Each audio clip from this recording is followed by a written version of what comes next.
अहम खबर से आपको आगाह करें। इलेक्शन 2024 सिक्योरिटी के जायजे के लिए इलेक्शन कमीशन में अहम इजलास इस्लामाबाद में वजारत दाखिला समेत चारों सूबों के आला हुकाम शरीक हुए।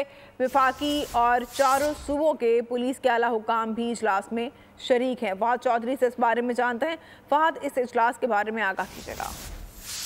जी देखिए, आम इंतखाबात 2024 के लिए तैयारियां जारी हैं और सिक्योरिटी उमूर का जायजा लेने के लिए chief election commissioner Sikandar Sultan Raja की ज़ेर सदारत इजलास हुआ, जिसमें चारों सूबों के आला हुकाम ने शिरकत की, वजारत दाखिला के हुकाम ने शिरकत की। इसके अलावा वफाकी और चारों सूबों की पुलिस के आला हुकाम ने भी इजलास में शिरकत की और इस इजलास में इंतखाबात के लिए सिक्योरिटी की ज़रूरियात का जायजा लिया गया। और ज़राए के मुताबिक कल दोबारा ये इजलास होगा, जिसमें चारों सूबाई चीफ सेक्रेटरी दाखिला भी शिरकत करेंगे। जी, सब्सक्राइब करें और बेल दबाएं ताकि कोई खबर रह न जाए।